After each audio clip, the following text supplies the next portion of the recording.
Assalamualaikum warahmatullahi wabarakatuh. Innal hamdalillah nahmaduhu wa nasta'inuhu wa nastaghfiruh wa na'udzu billahi min shururi anfusina wa sayyiati a'malina. Man yahdihillahu fala mudilla lahu wa man yudlil fala hadiya lahu. Wa asyhadu an la ilaha illallah wahdahu la syarika lahu wa asyhadu anna Muhammadan 'abduhu wa rasuluh. Amma ba'du, ikhwati billah rahimani wa rahimakumullah. Saudaraku kaum muslimin yang semoga Allah selalu merahmati kita semua. Alhamdulillah, kita panjatkan puji syukur kepada Allah Subhanahu wa taala yang masih senantiasa melimpahkan kebaikan, masih menolong kita, masih memberikan hidayah kepada kita semua, sehingga kita bisa melaksanakan banyak kebaikan. Salah satunya yang baru saja kita kerjakan, sholat maghrib berjamaah. Semoga Allah selalu menerima amal kebaikan kita, Allahumma amin. Kemudian tidak lupa salawat serta salam semoga selalu kita aturkan kepada beliau, panutan teladan kita, Rasulullah Muhammad sallallahu alaihi wa ala alihi wasallam. Melanjutkan pembacaan kitab Fikih Asmaul Husna. Fikih yaitu bagaimana kita memahami nama-nama Allah yang indah dan sifat-sifat yang mulia. Karya seorang ulama, Profesor Dr. Abdul Razak Ibn Abdul Muhsin Al-Badr hafizahullah, yang kita telah membaca pengantar berupa keutamaan ilmu tentang nama-nama dan sifat Allah. Nah, kita masih akan berbicara hal yang sama dari sudut pandang yang lain. Dia mengatakan fadlul ilmi bi asma'illahi ta'ala wa sifatihi. Keutamaan ilmu terhadap nama-nama Allah yang maha tinggi dan sifat-sifatnya. La raiba, tidak diragukan, annal ilma bi asma'illahi wa sifatihi, bahwa ilmu terhadap nama-nama Allah dan sifat-sifatnya asraful ulumi syar'iyyah. Ini adalah semulia-mulianya ilmu syariat. Jadi kita tahu ilmu syar'i, ilmu syariat ini sangat banyak. Maka yang paling mulia di antara sekian banyak ilmu ini adalah ilmu apa? Mengenal nama dan sifat Allah. Wa azkal maqasidil aliyyati, dan sesuci-sucinya tujuan yang tinggi. Kalau orang punya tujuan, orang punya niatan, maka tujuan dan niatan yang paling tinggi, yang paling suci adalah tujuan untuk mengenali nama dan sifat Allah Subhanahu wa ta'ala. Wa a'dhamul ghayatis saniyah, dan seagung-agungnya target yang dituju oleh manusia. Kenapa kita katakan semua ini? Lita'alluqihi bi asrafi ma'lumin. Karena kaitan ilmu ini, ilmu apa? Nama dan sifat Allah, kaitannya dengan yang akan dipelajari.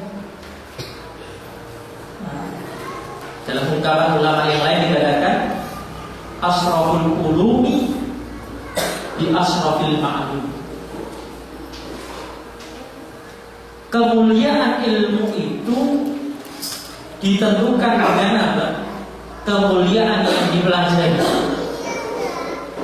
Semakin mulia yang dipelajari, maka semakin mulia pula ilmu yang kita pelajari. Maka ilmu nama dan sifat sifat Allah, kita sedang mempelajari siapa? Allah Subhanahu wa ta'ala. Dan tidak ada yang lebih mulia, tidak ada yang lebih agung, tidak ada yang lebih tinggi dari Allah Subhanahu wa ta'ala. Wa huwa Allahu azza wa jalla, dan tidak lain, Dia adalah Allah yang maha perkasa lagi maha mulia. Fa ma'rifatu subhanahu, maka mengenali Allah Subhanahu wa ta'ala, wal ilmu bi asma'ihi wa sifatihi wa af'alihi, dan mengetahui nama, sifat dan perbuatan-perbuatannya, ajallu ulumid dini kulliha, semulia-mulia ilmu agama seluruh. Jadi kalau kita teliti ilmu agama keseluruhannya, maka inilah ilmu yang ada dalam puncak kemuliaan. Wa iradati wajhihi, wa iradat wajhihi ajallul maqasid, dan menginginkan wajahnya, atau dalam bahasa yang lain, inilah ungkapan keikhlasan. Berharap ridho, berharap kasih sayang, berharap surganya Allah, dan berharap wajahnya Allah. Ini adalah semulia-mulia niatan. Wa ibadatuhu asraful a'mali, dan beribadah kepada Allah adalah semulia-mulia amalan. Wa tsana'u 'alaihi bi asma'ihi wa sifatihi, dan memuji kepadanya dengan nama dan sifatnya. Wa madhuhu wa tamjiduhu, dan memujanya dan memuliakannya. Ashraful aqwali, semulia-mulia ucapan. Jadi kalau orang berbicara, orang menggerakkan mulutnya, gerakan mulut apakah yang paling baik, paling mulia? Adalah gerakan mulut untuk memuji, memuja dan memuliakan Allah. Wa dzalika asasul hanifiyyati millati Ibrahim alaihissalam, dan inilah fondasi agama yang lurus, agamanya Nabi Ibrahim. Wa huwa ad-dinul ladzi ijtama'a 'alaihi jami'un nabiyyin, dan inilah agama yang bersepakat kepadanya seluruh para nabi. Jadi seluruh para nabi punya inti dakwah yang sama, mengajak umatnya kenal kepada Sang Pencipta, baik namanya, baik sifatnya, baik peribadahan kepadanya. Inilah tujuan diutusnya para nabi dan rasul. Wa 'alaihi tafaqat kalimatuhum, dan atas fondasi inilah bersatu kalimat mereka. Wa tawaqa'at maqalatuhum wa tawarada nushuhum wa bayanuhum, dan dengan kesatuan yang sama untuk mengenalkan makhluk kepada Sang Khaliq, maka inilah mengalir nasihat-nasihat para nabi dan rasul dan penjelasan-penjelasan mereka. Bal innahu ahadul muhawiril 'azimati allati 'alaiha tartakizu da'watuhum min awwalihim ila khatimihim Muhammadin salawatullahi wa salamuhu alaihim ajma'in. Dan ini adalah salah satu poros yang agung,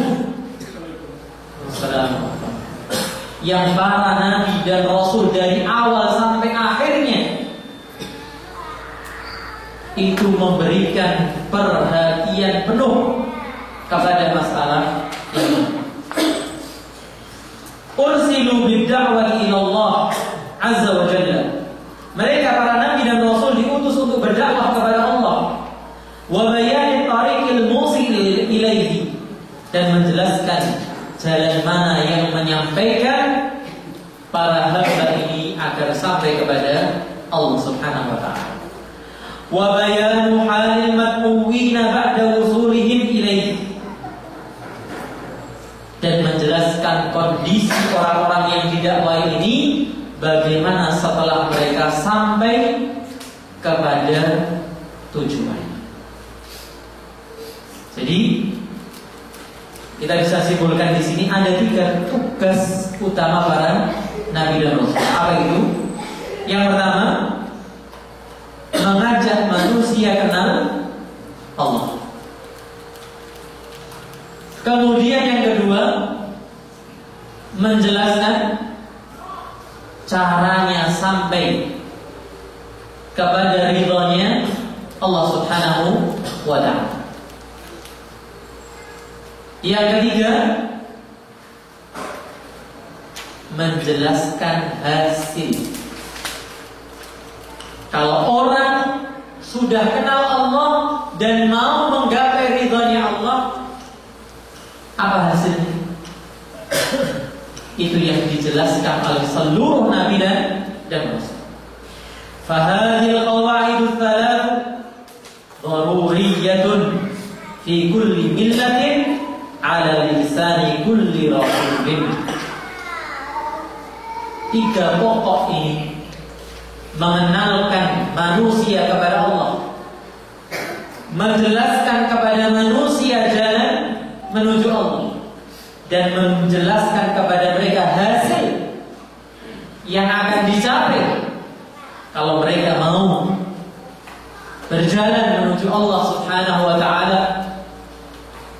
Ini adalah 3 pokok yang ada pada setiap agama, yang ada pada setiap ajaran Rasul. Wa fi hadza yaqulu al-'allamah Ibnu Qayyim rahimahullah. Dan tentang ini berkata Al-Imam Ibnu Qayyim rahimahullah, inna da'watar rusuli tajuru ala thalathati umurin.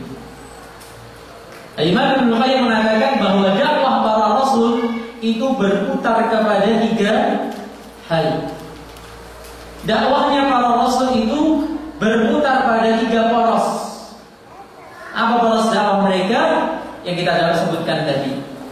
Ta'rifur Rabbil mad'uwa ilaihi bi asma'ihi wa sifatihi wa af'alihi. Yang pertama adalah para nabi dan rasul bertugas mengenalkan Allah kepada yang diseru,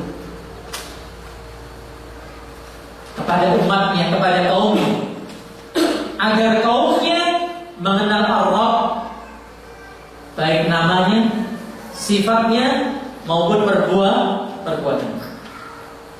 Al-aslu tsani, poros yang kedua, ma'rifatut tariqatil musilati ilaihi.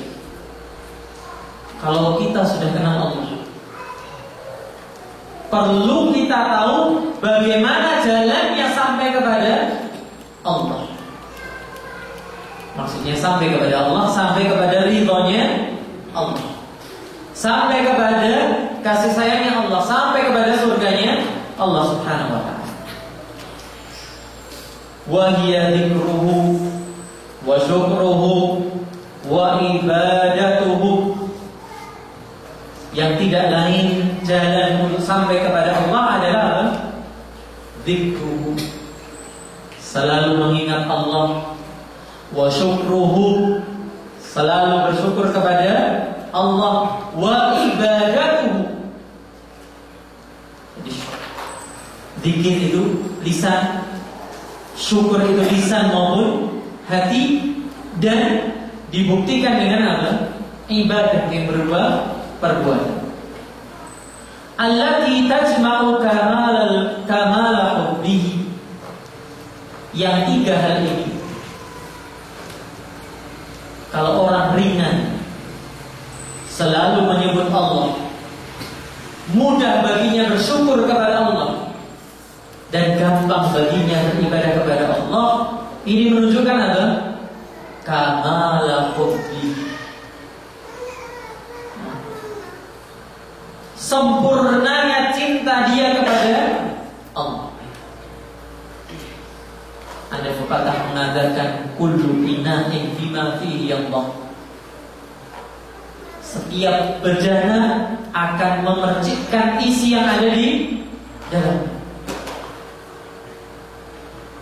Kalau hati ini dipenuhi cinta kepada Allah, maka lisan tidak akan berat menyebut Allah. Kalau hati ini dipenuhi cinta kepada Allah, maka lisan dan hati tidak akan berat bersyukur kepada Allah. Demikian pula ketika hati ini cinta kepada Allah, ibadah akan ringan.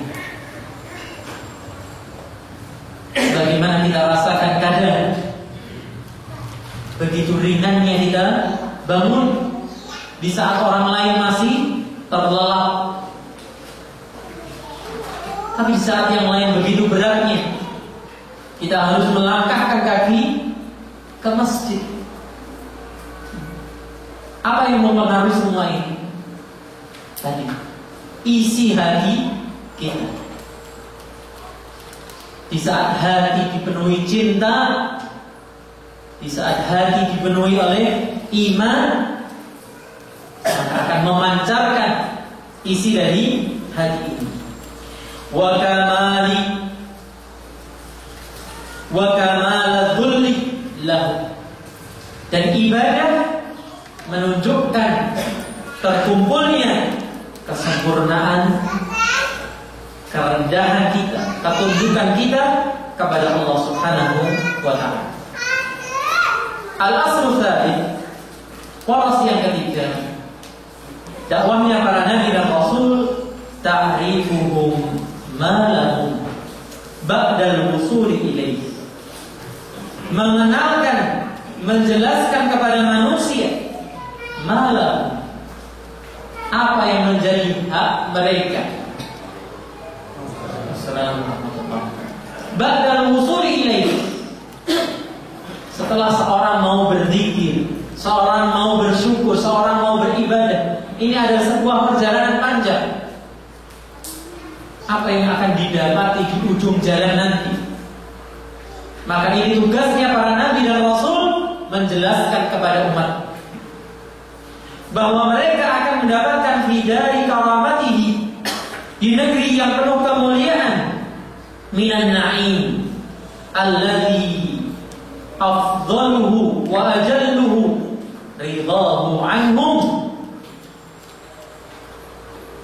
bahwa di tempat yang penuh kenikmatan ini, ini yang kadang belum kita rasakan, padahal sebenarnya kita bisa merasakan bahwa yang masih terbayang pada diri kita di surga nanti yang paling nikmat adalah kita menikmati isi surga. Yang terbayang mungkin yang disebutkan tentang bidadari, yang terbayang yang disebutkan dari makanan, minuman dan seterusnya. Tidak salah kalau itu semuanya adalah kenikmatan. Tapi puncak dari segala kenikmatan di situ adalah apa? Ridhonya Allah. Sebelum wajah Allah, disebutkan di sini ridhonya Allah terhadap diri kita. Dan itu sebenarnya bisa kita rasakan di dunia. Ketika seorang sukses di dunia, dan sukses itu ukurannya masing-masing. Katakan kita bisa membelikan sesuatu untuk orang tua, belum akan terasa lengkap keberhasilan kita ini kalau orang tua belum ada ridho terhadap diri. Walaupun seorang anak sudah bisa membelikan hal-hal yang mungkin tidak terbayangkan oleh dirinya dulu, tapi ada yang lebih mahal dari segala materi tadi. Apa? Ridho orang tua. Maka kalau itu kita rasakan kepada sesama makhluk, walillahil mathalul a'la. Dan bagi Allah permisalan yang jauh-jauh lebih tinggi. Maka puncak di antara puncak-puncak kenikmatan di surga ketika Allah ridho kepada mereka. Wa tajalli lahum, yang kalau kemudian Allah ridho kepada mereka, Allah akan menampakkan diri kepada mereka. Wa ru'yatuhum wajhahul a'la, sehingga kemudian Allah akan menampakkan mereka akan bisa, kita insyaallah akan bisa melihat wajah Allah yang maha tinggi lagi maha tinggi. Wa salamuhu alaihim wa taklimuhu iyyahum, yang kemudian disertai setelah itu Allah memberikan salam kepada penduduk surga dan diajak bicaralah penduduk surga dengan penuh keridhaan. Karena manusia diajak bicara di pada mahsyar, tapi ini adalah pembicaraan hisab. Tapi nanti pembicaraan yang akan mendatangkan kenikmatan, kemuliaan yang sebenarnya adalah ketika di surga.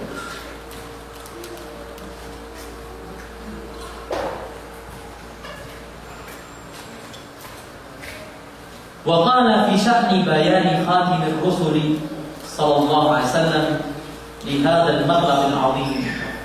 Dan kemudian beliau menjelaskan tentang bagaimana penjelasan penutup para nabi. Siapa penutup para nabi? Nabi kita Nabi Muhammad SAW. Bagaimana tugas beliau dalam menjelaskan tiga pokok ini? Maka dikatakan oleh Imam Ibnu Qayyim, fa'arrafa an-nasa rabbahum wa ma'budahum ghayata ma yumkin an tanalahu qawahum minal ma'rifah. Dan ini penting sekali penjelasan Ibnu Qayyim ini untuk dicermati.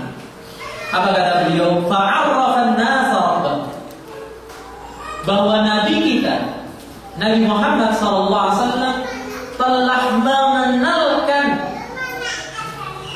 kepada seluruh manusia yang ada waktu itu Rabbahu, tentang siapa Tuhan mereka, wa ma'budahum, dan siapa yang harus mereka sembah.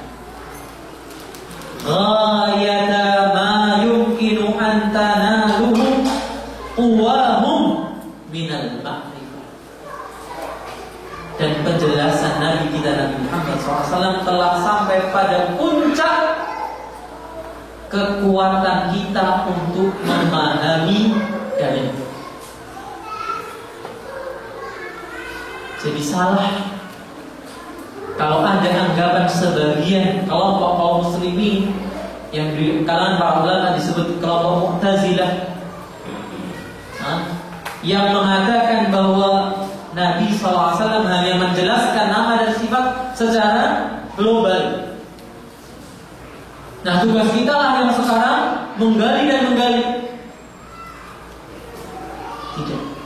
Nabi SAW telah menjelaskan sampai batas maksimal kita bisa, kita mampu untuk menelaah dan menerima dalil. Tidak ada yang kurang. Wa abda wa aada, dan ini sudah dijelaskan dengan gamblang, bahkan apa? Diulang. Wahtasara wa adnaba fi dzikri asma'i wa sifati wa af'ali. Dan kemudian yang sering kita ulang bahwa apa? Kemampuan manusia itu berbeda-beda. Maka beliau pun dalam menjelaskan ikhtasar, menyingkat supaya dipahami seluruhnya, yang kekuatannya berbeda-beda ini beliau ringkas dalam penyebutan nama dan sifat maupun perbuatan Allah Subhanahu wa ta'ala, hatta tajallat ma'rifatu subhanahu fi qulubi ibadil mu'minin, supaya ini jelas, nampak jelas di hati setiap orang yang beriman. Bagaimana bisa mengenal Allah Subhanahu wa Ta'ala?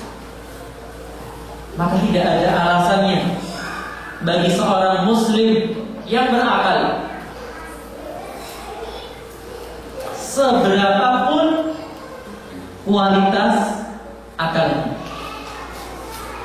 maka semua akan mampu untuk mengenal Allah Subhanahu wa Ta'ala. Wanjabat sahaibu syakki warraibi anha. Dan penjelasan Nabi itu telah menghilangkan awan-awan keraguan maupun kebimbangan dari hati-hati manusia. Kama yanjabu sahabu anil qamari lailata ibdarihi. Sebagaimana akan hilang awan itu di saat bulan muncul di malam purnama. Kalau malam purnama yang kuat, itu awan-awan tipis itu akan hilang.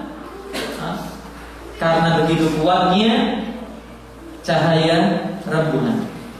Walam yada' li ummatihi hajatan fi hadha ta'rif la ila man qablahu wa la ila man ba'dahu bal kafahum wa syafahum wa aghnahum an kulli man takallama fi hadzal bab.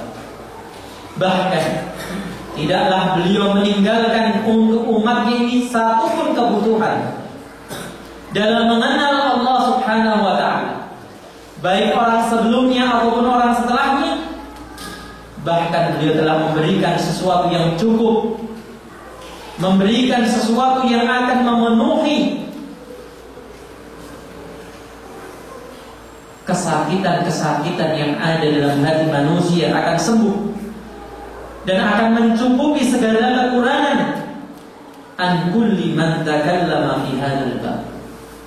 Dari siapapun yang berbicara dalam bab ini. Artinya tidak ada orang bisa mengklaim dia lebih tahu dari Nabi SAW tentang nama dan sifat Allah Subhanahu wa Ta'ala.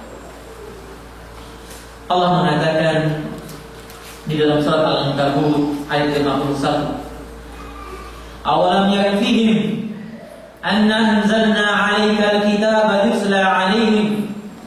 Apakah tidak cukup bagi mereka bahwasannya kami telah menurunkan kepadamu wahai Muhammad Al-Kitab, Al-Quran, yusla 'alaihim, yang dibacakan kepada mereka. Inna fi dzalika rahmatan wa dzikra liqaumin yu'minun. Sesungguhnya pada yang demikian itu, pada Al-Quran dan pembacaannya, itu ada kasih sayang Allah, ada peringatan. Tapi itu semua bagi siapa? Kaum yang mau beriman. Kemudian Syekh Abdul Razak mengatakan kaifala, atau masih ini perkataan Ibnu Qayyim, bagaimana tidak? Wa huwal qahiru 'alaihi salatu wassalam. Bagaimana tidak? Maksud tidak apa? Ya,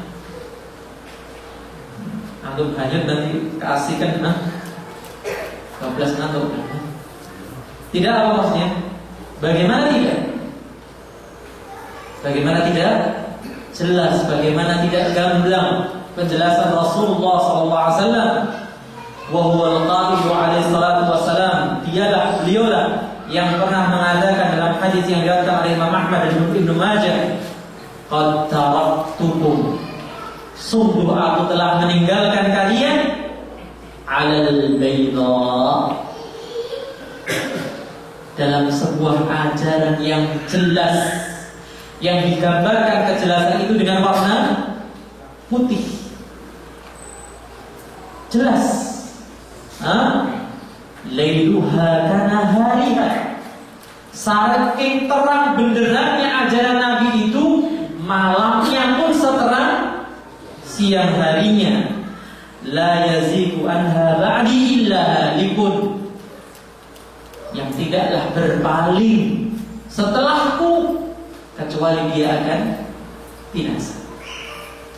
Orang yang berpaling dari ajaran Nabi SAW, memilih ajaran lain, kemungkinannya hanya satu. Apa itu? Kebinasaan. Wal qail, dan beliaulah yang mengatakan sallallahu alaihi wasallam, ma ba'athallahu min nabiyyin, tidaklah Allah mengutus seorang nabi pun illa kana haqqan alaihi, kecuali menjadi kewajiban bagi nabi ini an yadulla ummatahu, untuk menunjukkan kepada umatnya ala khairi ma ya'lamuhu lahum. Apa tugasnya para nabi? Menunjukkan sebaik-baik hal yang dia ketahui kepada umat. Jadi seluruh pengetahuan yang paling baik itu sudah diajarkan para nabi kepada umatnya. Sebaliknya, wa yanhahum an syarri ma ya'lamuhu lahum, dan menjelaskan, melarang mereka agar mereka menjauhi dari apa yang buruk yang dia ketahui, dijelaskan kepada umatnya. Rawahu Muslim. Sehingga dilanjutkan dengan sebuah persaksian seorang sahabat yang mulia, Abu Dzar Al-Ghifari radhiyallahu anhu. Dia mengatakan, tarakana Rasulullah sallallahu alaihi wasallam, Rasulullah SAW telah meninggalkan kami. Seperti apa kondisi ketika Rasulullah SAW meninggalkan para sahabat? Wa ma ta'ilun yuqallibu janahaihi fil hawa, dan tidaklah seekor burung mengepakkan sayapnya di langit illa huwa yadhkuru minhu ilma. Tidak lain Rasulullah SAW telah menyebutkan ilmunya. Apa ilmunya yang kaitannya dengan burung yang terbang?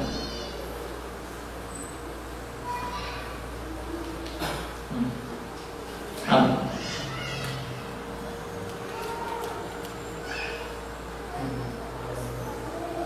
Nah, awalan yarau ila tayri fawqa.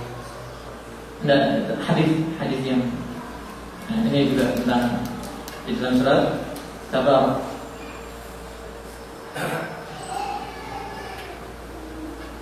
Hadis tentang burung. Nah, ahsan. Lau tawakkaltum 'ala Allahi haqqa tawakkul la razaqakum kama yarzuqut tayra. Seandainya kalian bertawakal sebenar-benar tawakal, sungguh Allah akan memberikan rezeki kepada kalian sebagaimana Allah memberikan rezeki kepada seekor yaghdu himasa, taghdu himasa wa taruhu bitam. Pergi dalam keadaan lapar, sedangkan pulang sudah dalam keadaan. Faqala Nabi SAW, maka Nabi SAW pernah mengatakan, ma baqiya syai'un yuqarribu minal jannah wa yuba'idu minan nari illa waqad buyyina lakum. Tidaklah sesuatu pun yang bisa mendekatkan kepada surga atau menjauhkan dari api neraka kecuali semuanya sudah dijelaskan kepada Allah. Hadis-hadis yang seperti ini menjadikan kita sangat bersyukur menjadi seorang muslim. Tapi hadis-hadis ini juga mengingatkan bahwa bersyukur itu tidak cukup dengan lisan. Ternyata banyak hal yang harus kita pelajari dalam Islam. Karena semua sudah dijelaskan bagaimana usaha kita ke surga dan bagaimana usaha kita menghindar dari api neraka. Semua sudah dijelaskan. Maka bukan salah yang menjelaskan. Kalau ada seseorang yang tidak tahu jalan ke surga, dan bukan salah orang yang menjelaskan.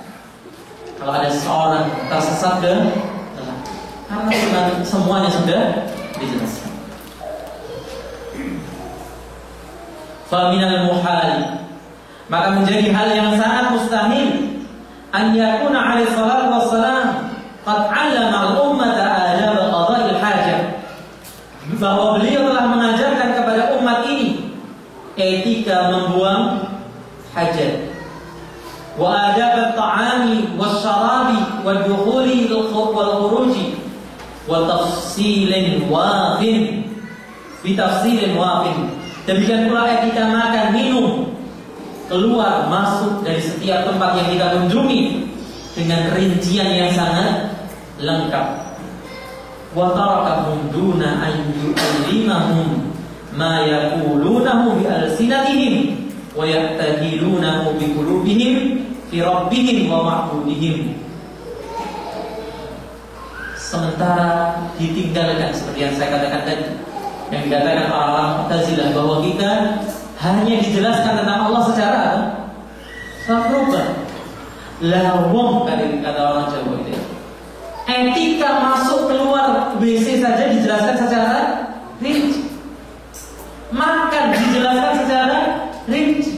Masuk keluar rumah dijelaskan secara rinci. Lalu apa yang selalu kita sebut? Subhanallah walhamdulillah Allahu akbar. Kok tidak dijelaskan? Maka kembali kepada perkataan yang pertama, faminal muhal, ini perkara yang mustahil. Kitanya yang tidak tahu, kitanya yang tidak mau berilmu, atau yang tadi orang-orang yang tidak mau tahu. Alladzi ma'rifatu ghayatul ma'arif, yang kembali penjelasan di atas, bahwa mengenal Allah adalah puncak dari segala pengenalan. Kalau kita harus mengenal ini, mengenal itu, mengenal sholat, mengenal zakat, mengenal ibadah, mengenal etika dan sunnah yang lainnya, maka puncak dari pengenalan semua ini adalah mengenal Allah Subhanahu wa ta'ala. Wal wusul ilaihi ajrul maqalib wa afdalul mawahib, dan sampai kepada Allah adalah semulia-mulia pencarian dan seutama-utama pemberian. Fakaifa la yakunu bayyanahu wal hajat ilaihi fawqal hajat kulliha. Bagaimana mungkin Rasulullah SAW belum menjelaskan ini semua, sedangkan kebutuhan kita terhadap mengenali Allah di atas segala kebutuhan. Fa innaha la sa'adata linnas wala falaha wala salaha wala na'ima wala rahata illa bi an ya'rifu rabbahum wa ma'budahum wa ya'budun. Dan ini adalah hati yang benar. Apa kondisi hati yang benar? Lihat kata beliau, fa innahu la sa'adata linnas, maka sesungguhnya tidak ada kebahagiaan bagi manusia, wala falah, tidak ada keberuntungan bagi, wala salah, tidak ada kebaikan bagi, wala na'im, dan tidak ada yang disebut nikmat, wala rahah, dan tidak ada kenyamanan bagi dia, illa, kecuali apa? Bi an ya'rifu rabbahu, kecuali seorang manusia sudah kenal Rabb. Ini adalah kebutuhan batin, fitrah yang Allah letakkan pada diri kita, yang disampaikan oleh Rasulullah SAW, kullu mauludin yuladu 'alal fitrah. Inilah fitrah. Hausnya manusia tidak akan berbahagia, tidak akan nyaman, tidak akan senang kecuali kalau sudah kenal Rabb wa ma'budah, dan mengenali siapa zat yang harus dia sembah, wa ya'budu, dan tidak hanya kenal kemudian dia sembah, dia menghamba kepada zat tadi, wa yakunu huwa wahdahu ghayata matlubihim wa nihayata muradihim. Maka kalau seorang manusia sudah sampai pada tujuan ini, Maka hasilnya apa? Hanya dia Allah saja yang akan menjadi tujuan pencariannya dan akhir dari keinginannya. Wa dzikru wa taqarrubu ilaihi qurratu uyunihim wa hayatu qulubihim. Allah. Maka menyebut Allah dan mendekatkan diri kepada Allah, itulah apa?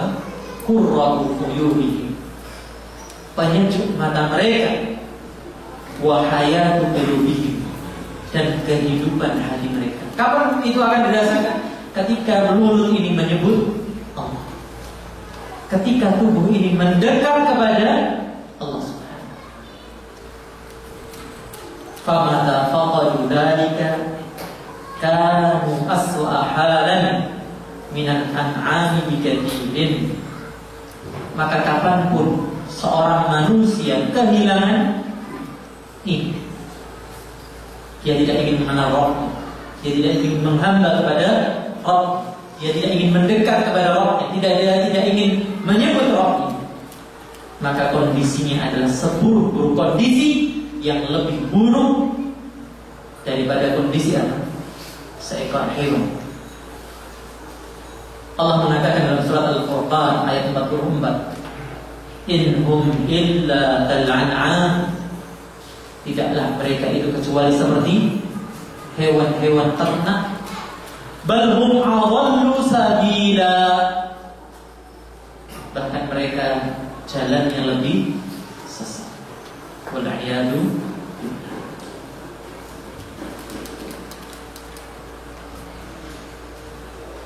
Masih tersisa beberapa keterangan di sini dan mengingat waktunya. Kesimpulannya adalah inilah kebutuhan hidup yang hakiki. Jadi memang kita butuh harta, kita butuh uang, kita butuh makan, kita butuh minum. Tapi ini adalah kebutuhan yang bisa ditunda, kebutuhan yang bisa dihemat dan seterusnya, sesuai dengan kondisi setiap manusia. Tapi hajat, tapi kebutuhan kita untuk mengenal Allah Subhanahu wa ta'ala, merasakan kebahagiaan, merasakan keindahan itu hanya pada mengenal Allah, itu tidak bisa kemudian ditunda, tidak bisa dihemat. Saya cukup sekian. Karena berarti ketika seorang manusia berhemat dalam mengenal Allah, dia pada hakikatnya telah lari dari kebahagiaan hakiki. Semoga Allah memberikan pencerahan kepada kita semua, hati-hati kita semua, agar hati yang telah banyak tertutupi oleh dunia ini, gemerlapnya dunia, dan lalai kepada menyebut Allah Subhanahu wa ta'ala, untuk mendekat kepadanya, mau kembali dan kembali, mau mendekat dan mendekat, sehingga sadar bahwa kenikmatan yang hakiki, kebahagiaan hakiki ada pada Allah Subhanahu wa ta'ala. Allah ta'ala alam. Subhanakallahumma wa bihamdika asyhadu an la ilaha illa anta astaghfiruka wa atubu ilaik. Assalamualaikum warahmatullahi wabarakatuh.